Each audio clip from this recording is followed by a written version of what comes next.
Missing doctor's appointments. This could be a few things. Like my client that had Alzheimer's. This was one of the things that happened in the beginning, is that when they asked me to come talk to her, and I guess it's a good time to share this story about how we can help people. But they went to our church, and this couple, they hadn't been to church in months, and everybody wondered why they weren't in church.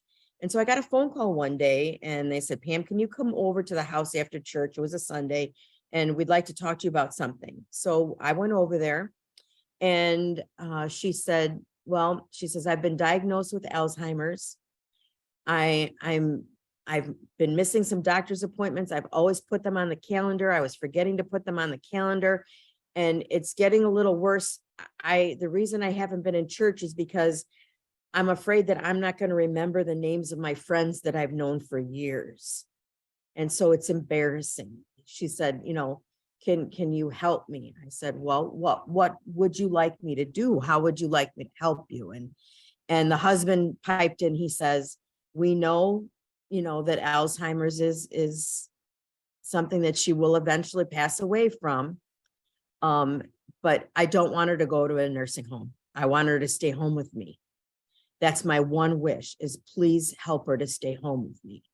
And so I agreed. I took them on as a client, and it was extremely challenging. She had a very aggressive form of Alzheimer's. Sometimes you can have Alzheimer's for years before you pass away, but Alzheimer's is one of the few forms of dementia that is fatal.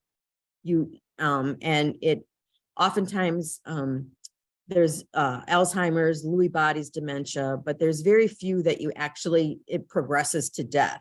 And Alzheimer's is one of them. And so she developed a lot of behavior challenges. Sometimes she would know her husband, sometimes she wouldn't. When she knew who her husband was, that she would be very affectionate towards him. When she didn't know her husband, he was the guy that was going to kill her. And this tore up her husband, because he didn't know. He would sit there and not say a word at the kitchen table, because he wouldn't know who she was going to think he was at that time. If he tried to give her a kiss, she would push him away and say, stay away from me. I know you're trying to kill me. I mean, she wandered out of the house. We had to get locks on the doors, the windows. We caught her climbing out of a window one time. She was drinking cleaning fluids, shampoo.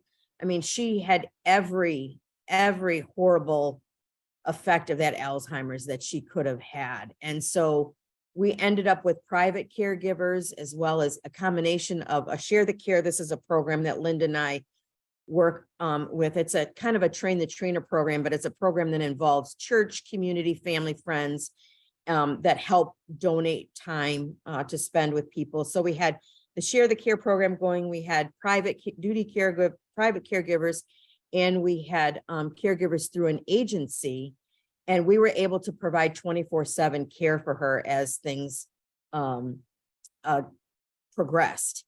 And I think her husband died. He had no health challenges that we knew of in that 9 months when we started, and he ended up passing away before she did. I mean, he couldn't eat. I truly think that he died of a broken heart. No, they couldn't find anything wrong with him. And then eventually for those last few months, the last 6 weeks, she did go in a nursing home after her husband passed away, because he wasn't there with her anymore. But it's sad, but that was one of the first things that she noticed, is that I guess keeping her records was not as meticulous as it was. And so she noticed that. So it could be cognitive, it could be memory issues for not missing doctor's appointments, or it could be transportation issues. Maybe they don't feel comfortable driving, and maybe they feel uncomfortable asking, or maybe the weather was bad and they didn't want to travel in the weather for their doctor appointment. So maybe just setting up medical, transportation. Most of the counties have what they call an ADRC. It's called different things in different counties throughout the United States, but every county has one. It's either your senior resource center, your aging disability resource centers. they all have it, but the names may be different, and they house all the senior resources in your county. And so they have access to transportation, medical transportation, which means it'll be like a taxi. Like we have one in our area.